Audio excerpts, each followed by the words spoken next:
sabar dengan segala macam fitnah, hinaan, cobaan, tantangan, dan permusuhan. Oh, Rasulullah paling hebat di situ. Nah, kita tinggal mengambil sisi kehidupan mana yang mau kita ambil dari Rasulullah SAW.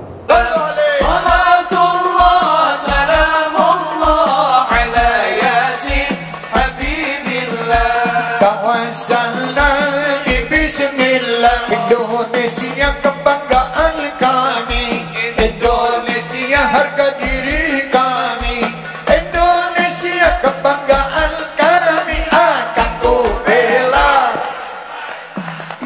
Seorang hantar turun.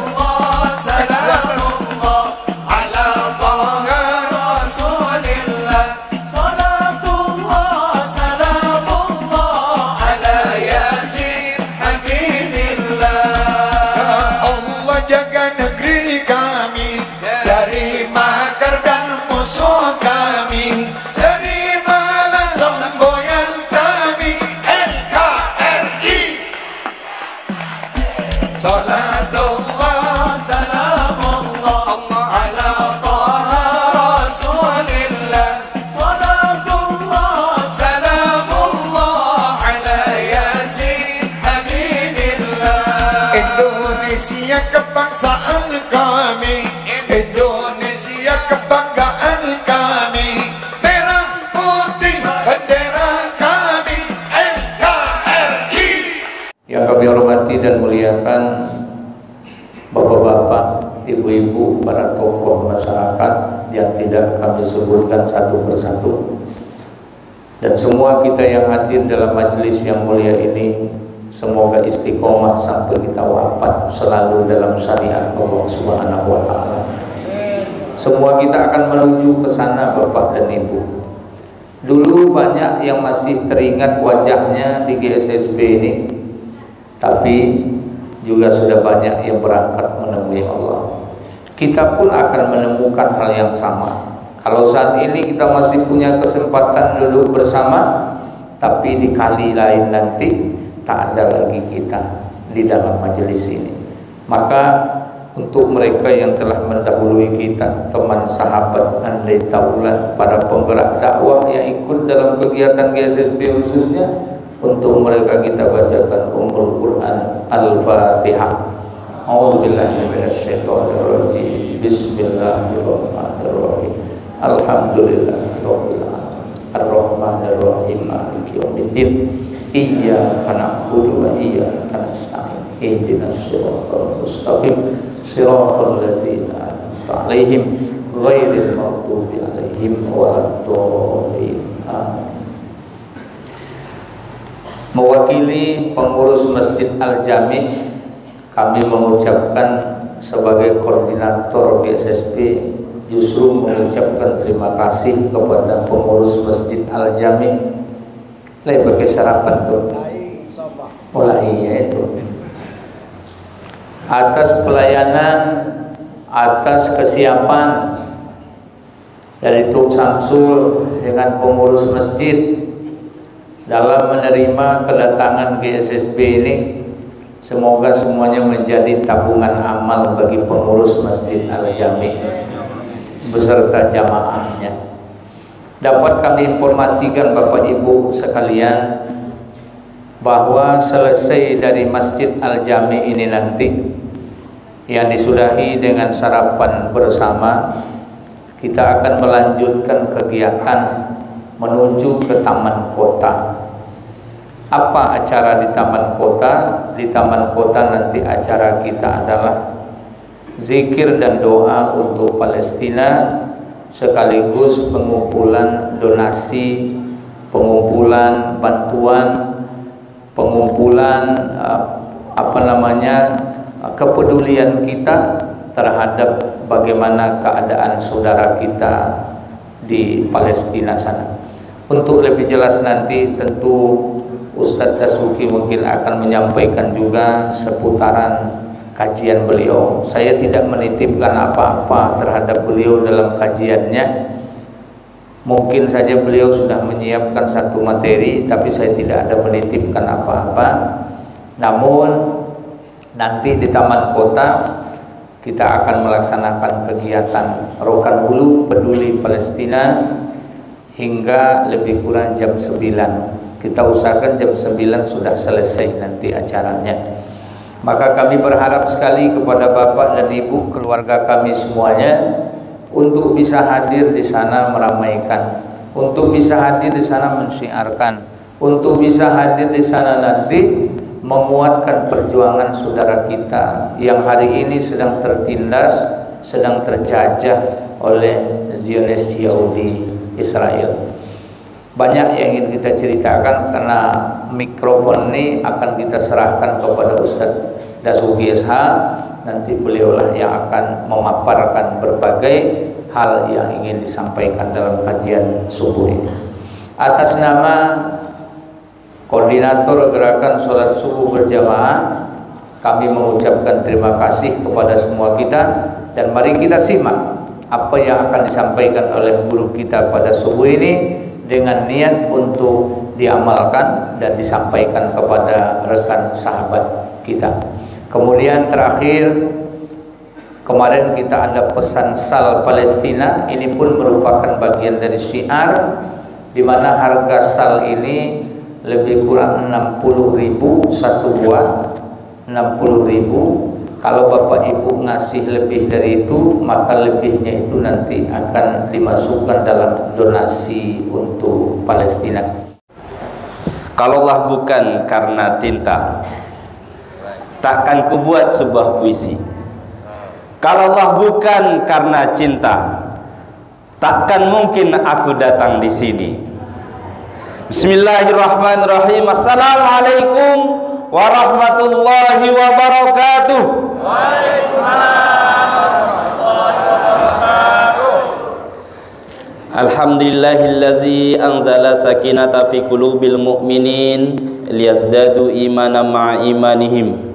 Asyhadu an la ilaha illallah wahdahu la syarikalah wa asyhadu anna Muhammadan abduhu wa rasuluh. Allahumma shalli ala sayyidina Muhammad wa ala alihi wa sahbihi wa barik wa sallim.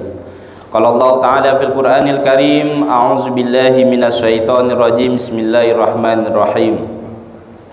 Ya ayyuhallazina amanu hal adullukum ala tijaratin tunjikum min azabin alim tu'minuna billahi wa rasulihi wa tujahiduna fi sabilillahi bi amwalikum wa anfusikum zalikum khairul lakum in kuntum ta'lamun. Al-ayat. Shadaqallahul azim.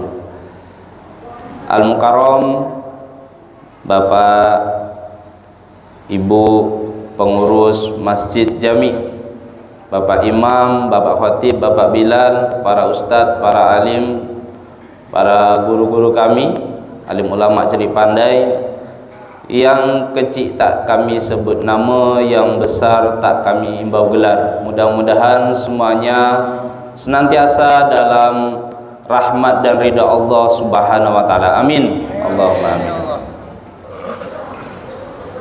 Pendahuluan kita titipkan kepada Buya Dr. Yuli Isman. Mudah-mudahan semua yang hadir di sini mendapat suatu kemuliaan yang luar biasa. Kalau di Rohul ini dikenal dengan GSSB. Kita Buya di Meranti juga punya gerakan yang sama, namanya suling.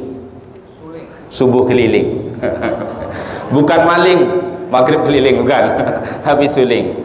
Itu inisiasi kita Buya Haji Ahmad Fauzi SAG, yang sekarang beliau pimpinan Pondok Pesantren Darul Fikri Selak Panjang. Kita sebagai generasi penerus hanya melanjutkan jejak langkah beliau.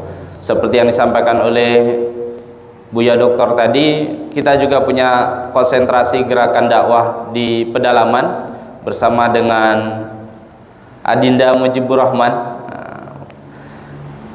Tadi kayaknya udah ada channel-channel ajakan. Dengan senang hati Buya langsung kita terima ajakan kembali kepada jamaah, insya Allah tanggal 17, 18, 19 bulan ini. Teman-teman dari Pekanbaru yang dikoordinir oleh Ustadz Mujibur Rahman sama teman-teman akan dakwah di pedalaman Meranti. Nah, kalau yang mau ikut silahkan gabung bersama. Insya Allah. Takbir.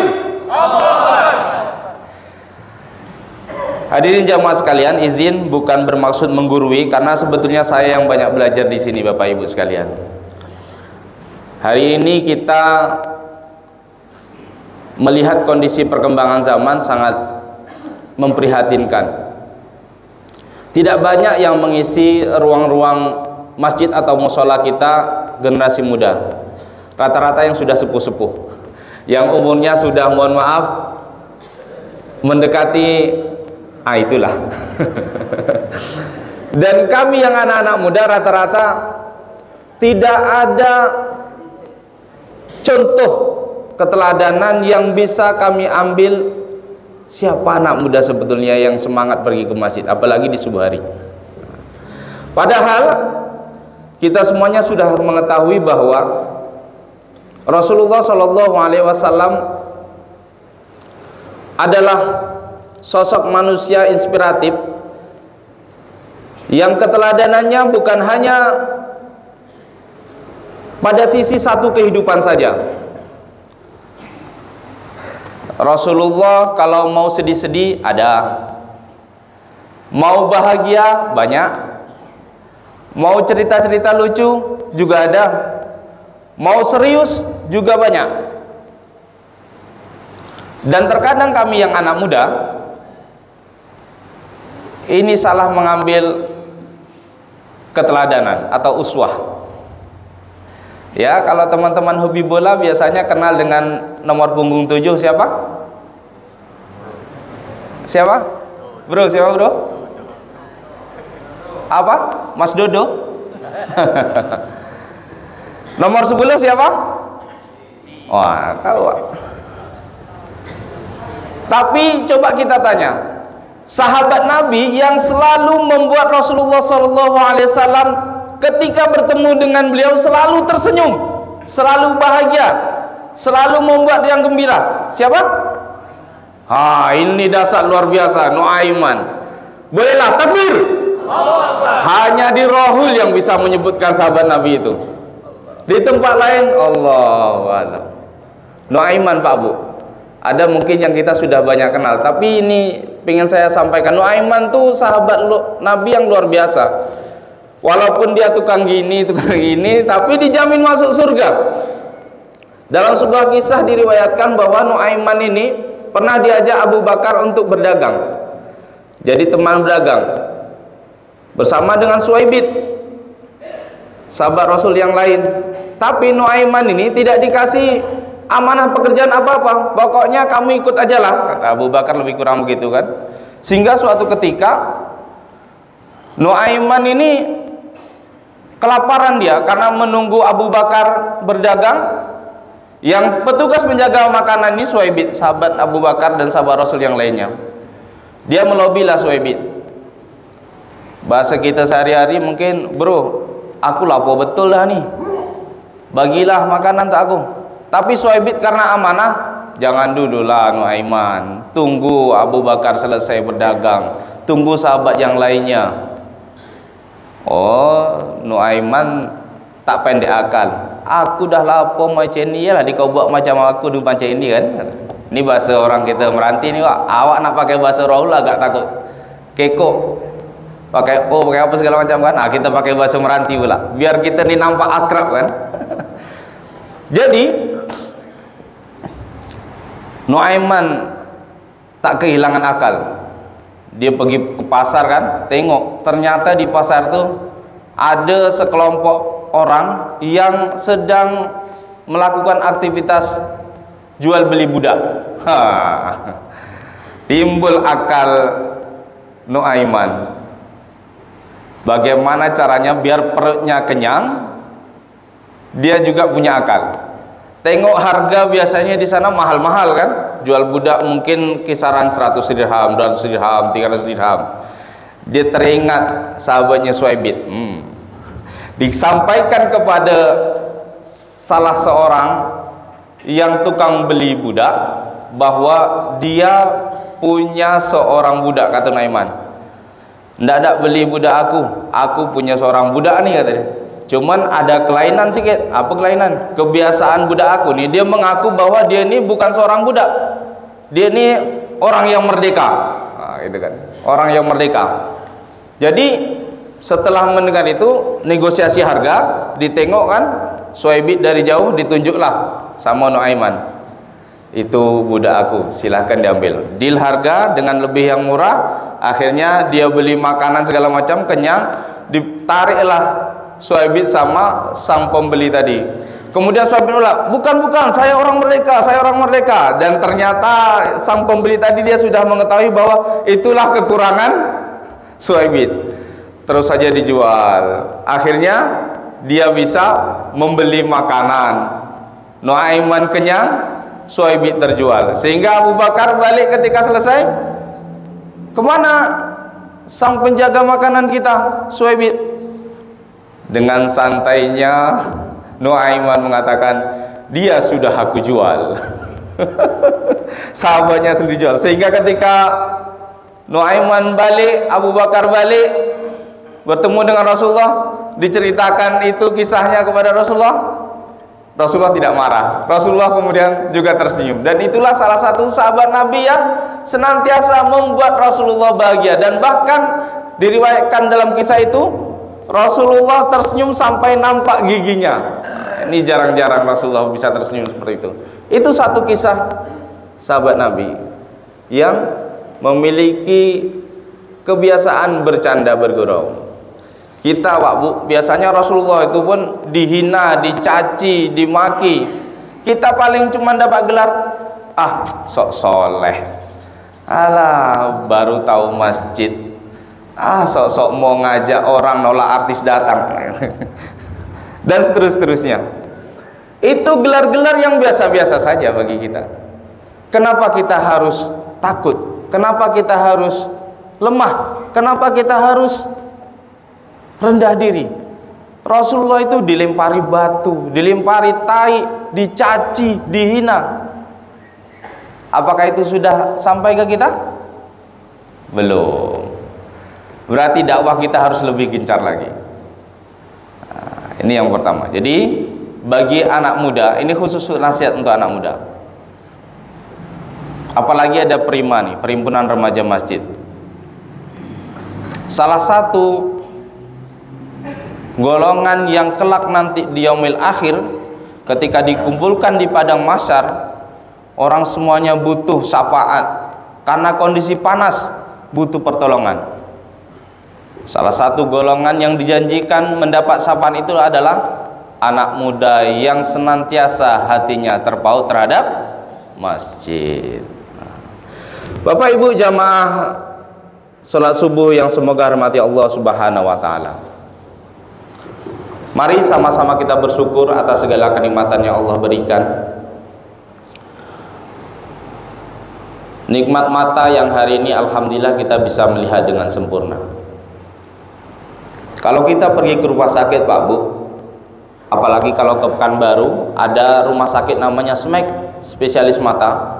Itu bejibun orang antri untuk memperbaiki matanya yang mungkin karena minus, karena plus, karena glukoma, karena katarak, dan karena hal-hal yang lainnya.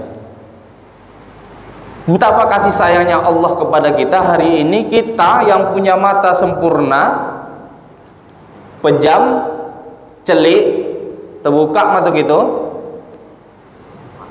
bisa membedakan mana bini awak, mana bini orang, mana anak gadis awak, mana anak gadis orang, mana bujang awak, mana bujang orang. Dan ini tidak kita sadari, yang sungguh sangat mahal sekali. Bapak Ibu mungkin pernah melihat orang pegang kamera ketika acara pesta nikah. Begitu dia mau ngambil foto dari sisi yang menarik, kemudian diputar-putar kameranya, mendapat posisi yang pas, baru cekrek. Itu harganya Pak Bu tak kurang dari 10 juta, bahkan belasan juta, puluhan juta. Hanya sebuah tostel kamera. Bayangkan kita hari ini yang diberikan nikmat oleh Allah Subhanahu wa taala, dua buah mata yang pejam, celik, tanpa di setel-setel, langsung bisa melihat dengan sempurna. Hebat nggak Allah? Hebat nggak Bu Allah? Hebat nggak Pak Allah? Allah maha hebat, luar biasa. Jadi dari sedikit saja nikmat Allah ketika kita syukuri, itu jauh lebih berharga daripada kita melihat nikmat-nikmat yang lain yang tidak pernah kita syukuri. Ada sebuah kisah Pak Bu,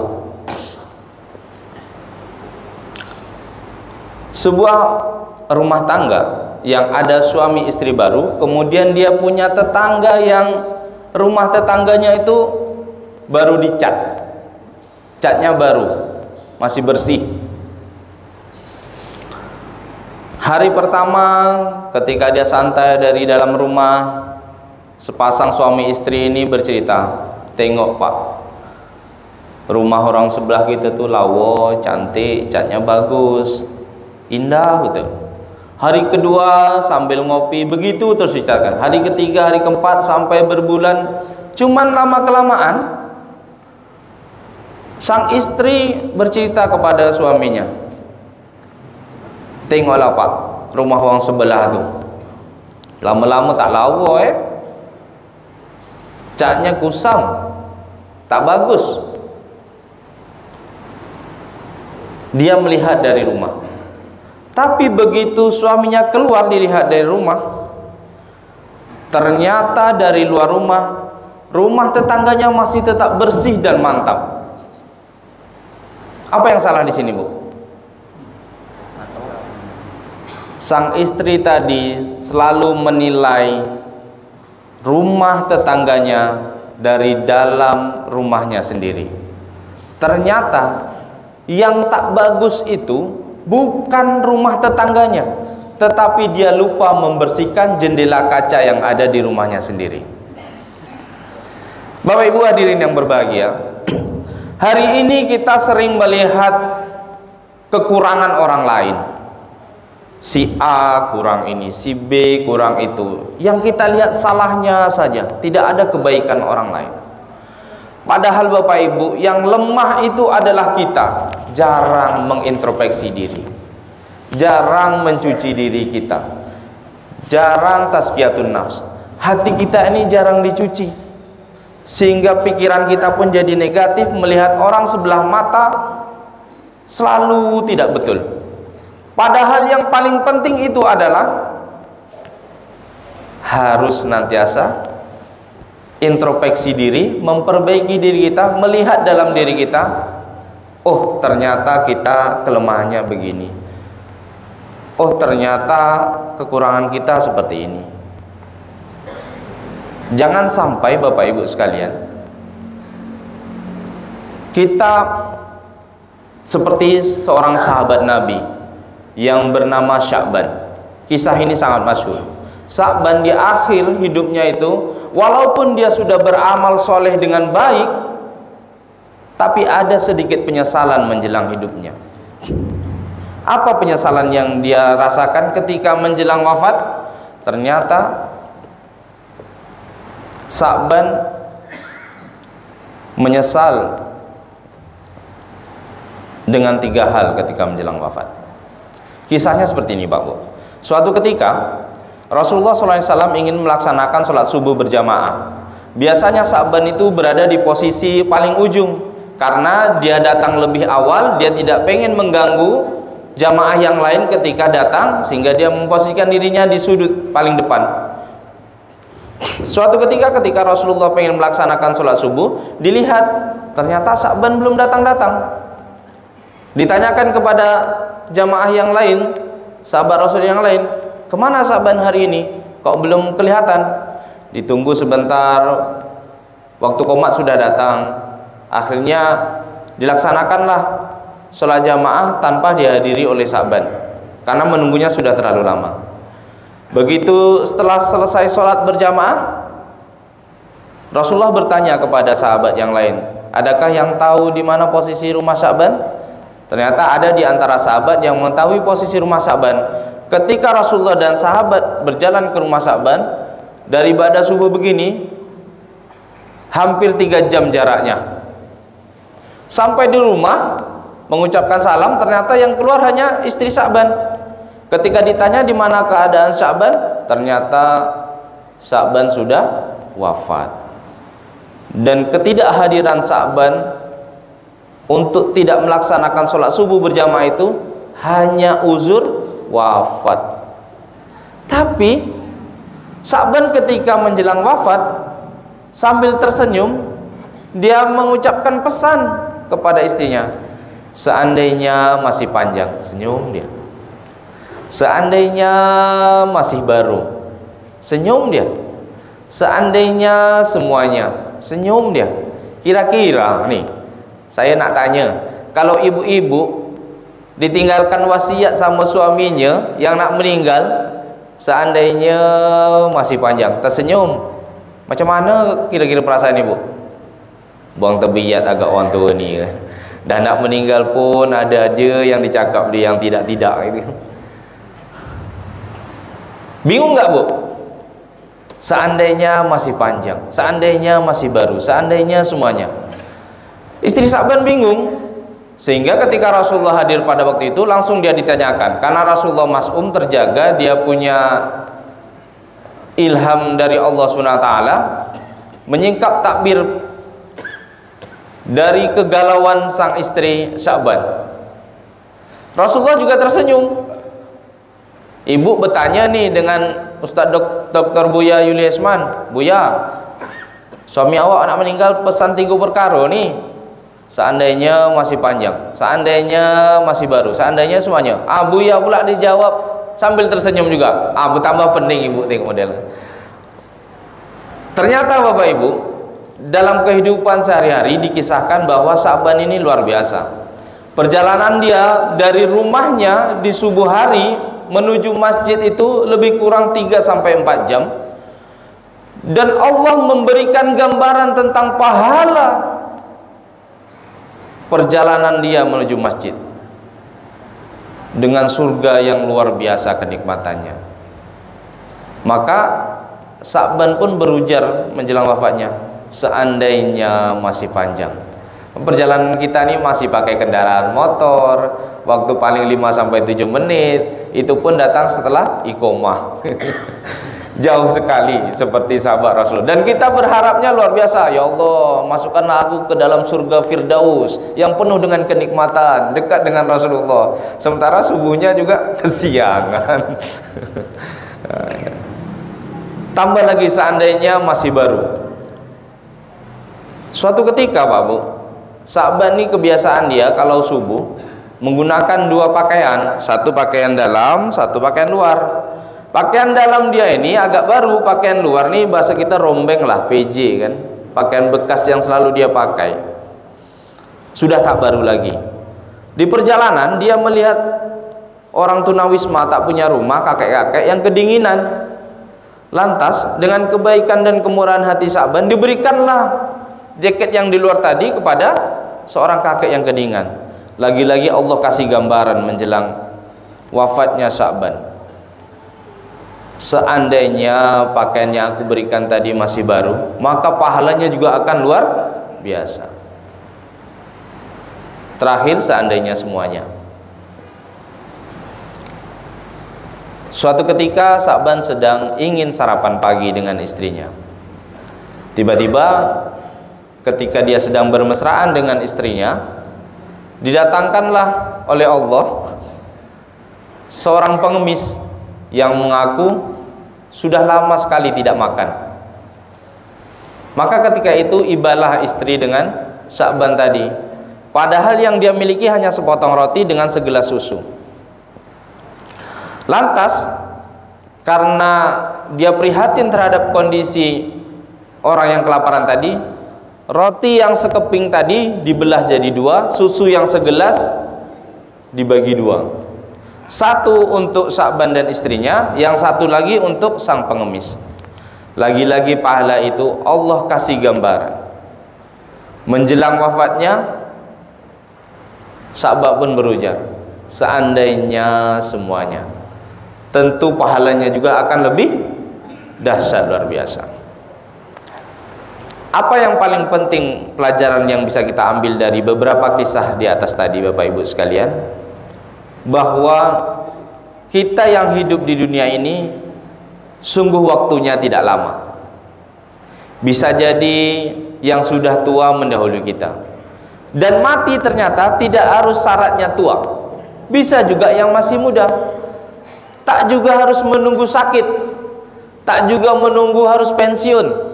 Bisa saja yang sehat-sehat seperti kita 2 menit, 3 menit yang akan datang kita tidak tahu. Wallahu a'lam bishawab. Atau mati juga enggak nunggu kita harus punya kebun sawit banyak berhektar-hektar. Bisa saja kita tengah menanam bibit sawit, tiba-tiba kita pula yang sudah meninggal. Atau bahkan mati bisa saja terjadi kapan saja, di mana saja, dan sedang ngapain kita pada waktu itu. Maka yang paling penting Bapak Ibu adalah persiapan kita bekal menuju kematian. Kalau kita yakin dengan akan adanya kehidupan setelah ini, maka pastikan kita sudah mempersiapkan kehidupan yang kekal itu. Fatawazzadu fa inna khairaz zadi taqwa.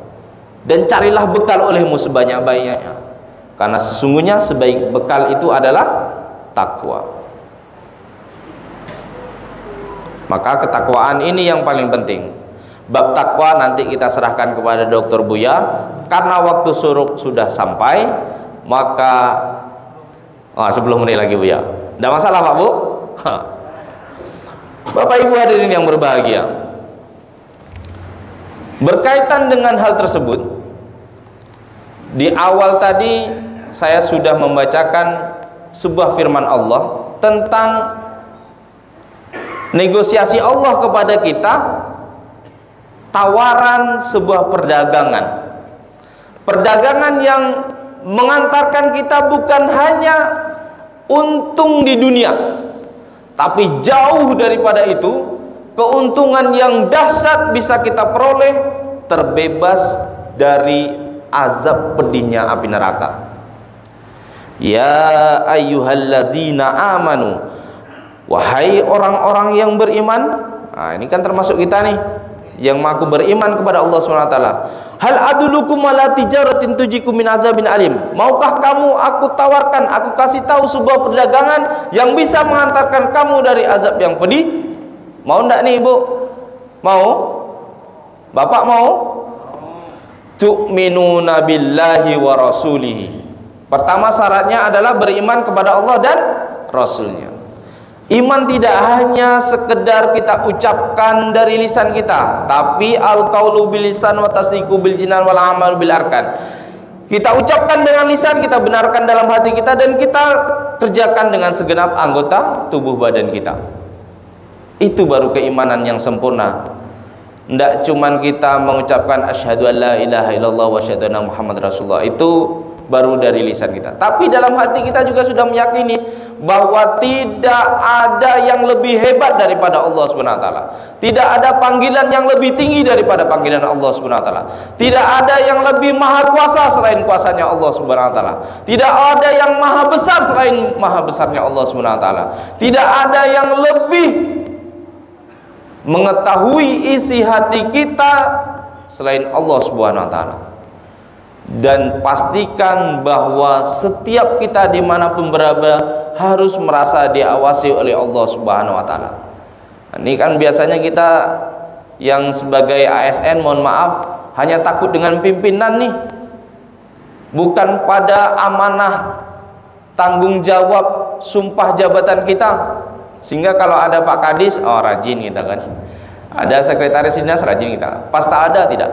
Nah, kita mulai merubah mindsetnya bahwa yang mengawasi kita, kerja baik-baik kita ini adalah Allah Subhanahu wa taala. Selagi kita masih merasa takut dengan pengawasan manusia dibanding Allah, maka kita pertanyakan isi hati kita tentang keimanan kita. Datang sholat subuh berjamaah ini karena segan dengan buya, karena segan dengan pengurus masjid, karena segan sudah tergantung digelar dengan ustadz. Nah, ini kita pertanyakan lagi. Kita nggak cerita orang lain, kita sendiri nih Pak.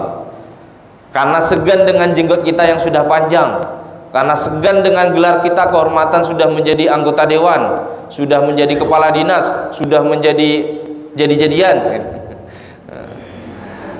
maka hilangkan itu semuanya. Beriman kepada Allah dan Rasulnya. Tentang keimanan kepada Rasul, bukan hanya separuh-separuh. Bu, ibu, boleh saya tanya? Yang ibu ketahui, Fatimah itu siapa? Anak Rasulullah. Aisyah? Khadijah? Berapa jumlah istri Rasulullah? 11, minimal berapa? Ibu pengen enggak suami ibu seperti Rasulullah? Bapak kenapa kok senyum-senyum, Pak? Saya nanya, ibu enggak ada suaminya macam Rasulullah? Ikhlas, Bu? Ah? Ibu aja tak ikhlas, bapak-bapak jadi macam Rasulullah.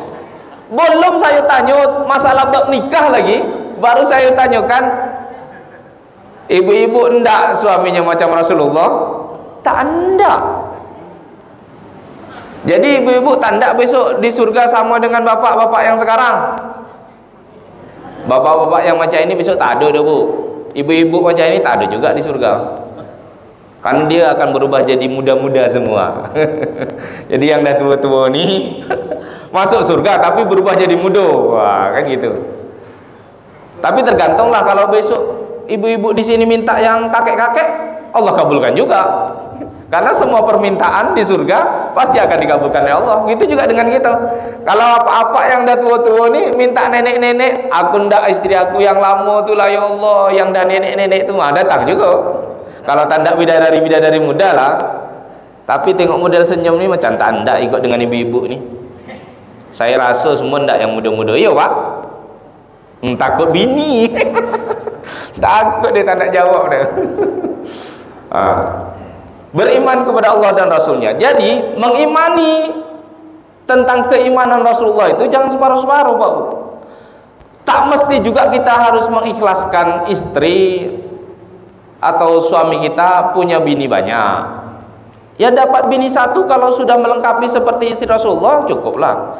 Karena Rasulullah itu beristri banyak juga pengen menggambarkan kepada kita semuanya bahwa sifat-sifat perempuan itu begini loh modelnya. Ada yang macam Khadijah, ada yang model macam Aisyah, ada yang macam yang lain-lainnya. Dan jangan terkejut bagi seorang bapak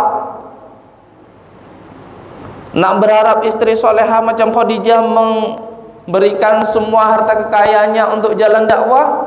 Ada, Pak, tapi tak banyak lah. Yang macam Aisyah cemburu-cemburu tapi sayang gitu kan, masih muda, ada juga. Tapi bukan bab itulah kita bahas, itu di lain waktu lah. Jadi intinya bahwa mengimani tentang kehidupan Rasulullah itu jangan separuh-separuh. Jangan hanya satu sisi saja. Bahwa Rasulullah itu sudah memang uswatun hasanah dia. Dia tuh contoh keteladanan hidup yang sempurna. Kesempurnaannya itu melebihi hebatnya rokok sempurna. Yang tukang merokok pasti tahu tuh. Rasulullah itu sangat luar biasa dasarnya. Mau belajar tentang pendidikan, beliau juga sudah mencontohkan. Mau jadi panglima perang, oh ndak kurang contoh lagi. Mau jadi bisnismen, dari remaja beliau sudah merintis itu. Mau sabar dengan segala macam fitnah, hinaan, cobaan, tantangan dan permusuhan, oh Rasulullah paling hebat di situ. Nah, kita tinggal mengambil sisi kehidupan mana yang mau kita ambil dari Rasulullah SAW. Kemudian untuk menghindarkan kita dari azab yang pedih, perdagangan yang Allah berikan kepada kita, tawaran yang lain adalah wa tujahiduna fi sabilillahi bi amwalikum wa anfusikum. Berjihad di jalan Allah dengan harta dan jiwamu. Hari ini Pak Bu, kalau kita melihat pemberitaan dari media sosial, TV, radio, Facebook, media internet yang lainnya, mau Instagram, mau YouTube. Palestina sangat luar biasa kondisinya, dihajar habis-habisan oleh Zionis Israel.